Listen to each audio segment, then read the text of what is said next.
پاکستان میں مئی اور جون کے مہینوں میں شدید گرمی پڑتی ہے، کثرت سے پسینہ آتا ہے۔ اس کے علاوہ زبان لو چلنے سے خشک ہو جاتی ہے، ہونٹوں پر پیڑیاں جم جاتی ہیں اور انسان کی بھوک مر جاتی ہے۔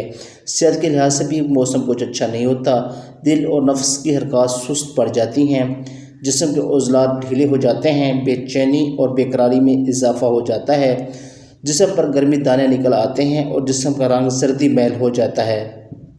اس موسم میں زیادہ تر بخار، اسہال، ہیضہ، پیچس اور سرسام جیسی بیماریاں عام ہوتی ہیں، جو انسانی صحت کے لیے خطرے کا باعث بنتی ہیں۔ اگر ان باتوں پر عمل کیا جائے تو کافی حد تک موسم گرما کے اثرات سے آپ محفوظ رہ سکتے ہیں۔ موسم گرما میں ٹھنڈے پانی اور برف کا استعمال نقصان دہ ہوتا ہے۔ یہ وقتی طور پر تو انسان کو سکون اور مزہ دیتا ہے، لیکن یہ اندر سے انسان کی صحت کو تباہ و برباد کر دیتا ہے، جس کے بے شمار نقصانات ہیں۔ اس کے لیے نارمل پانی استعمال کرنا چاہیے۔ کولڈ ڈرنکس اور کولا مشروبات کی بجائے دودھ کی لسی یا دہی کی پتلی لسی، شربت بازوری، شربت سنتل، شربت فالسا، شربت نیلوفر اور لیموں کی شکنجی مفید ہوتی ہے۔ چائے کا استعمال کم سے کم کرنا چاہیے، سارے دن میں 1 یا زیادہ سے زیادہ 2 کپ استعمال کریں۔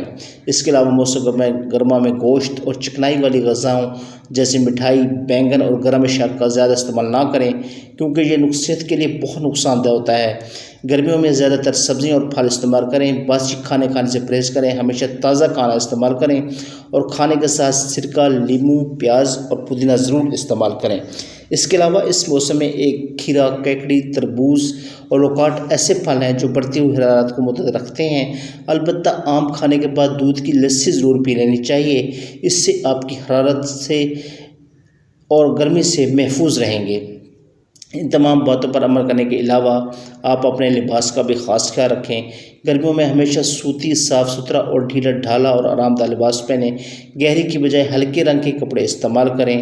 زیادہ دھوپ میں گھر سے باہر نہ نکلیں۔ اگر نکلنا پڑے تو آنکھوں پر دھوپ کا چشمہ ضرور لگائیں۔ اپنے سر کو اچھی طرح کپڑے سے ڈھانپیں۔ گھر سے نکلنے سے پہلے پانی پی لیں اور خالی پیٹ بالکل نہ نکلیں۔ اس کے علاوہ باریک سوتی کپڑا نہ پہنیں، بلکہ قدرے موٹے سوتی کپڑے کا استعمال کریں، ورنہ جلد کو نقصان ہو سکتا ہے۔ اگر کوئی شخص لو لگنے یا شدید گرمی کی وجہ سے بے ہوش ہو جائے تو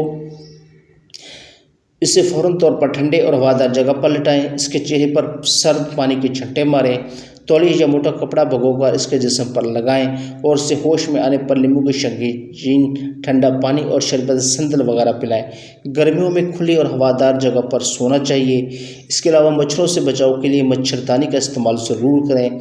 گھر اور محلوں کی صفائی کا خاص خیال رکھیں۔ ایئر کنڈیشن میں سونا نقصان دہ ہے، تاہم مئی اور جون کے مہینوں میں روم کولر کا استعمال کر سکتے ہیں۔ اس طرح جولائی کے مہینے میں روم کولر کا بھی استعمال نہ کریں۔ رات کو درختوں کے نیچے ہرگز نہ سوئیں۔ اسی طرح گرم اشیاء یعنی چائے، انڈے، گوشت اور گرم مسالہ جات کا استعمال کم سے کم کریں۔ اس موسم میں آلو، اروی، گوبھی، بھنڈی، لوبیا، چنے، ماش اور مسور کی دال، کباب، گائے کا گوشت، تیل، ترشی اور بادی اشیاء سے بالکل پرہیز کریں۔ اور اس موسم میں گھیا، کدو، ٹینڈے، پالک، میتھی، مونگی کی دال اور کالے چنے کا شوربہ بہت مفید ہوتا ہے۔ اس کے علاوہ دن میں 1-2 مرتبہ سونٹھ، سبز پودینہ اور سبز چائے، تینوں چیزیں 3-3 گرام لے لیں۔ پھر اس میں چھوٹی الائچیاں 3 عدد 1.5 پاؤ پانی میں جوش دیں اور ہلکی سی چینی ملا کر استعمال کریں۔ اس سے گرمی کے موسم میں ہونے والے مضر اثرات سے یقیناً آپ محفوظ رہیں گے۔ تو ناظرین محترم، یہ تھی ہماری آج کی ویڈیو۔ اگر ویڈیو اچھی لگی ہو تو ویڈیو کو لائک کیجیے، شیئر کیجیے، چینل کو سبسکرائب کرنا نہ بھولیے تاکہ اس طرح کی مفید اور ہیلپ فل ویڈیوز آپ کو روز ملتی رہیں۔ Thank you for watching.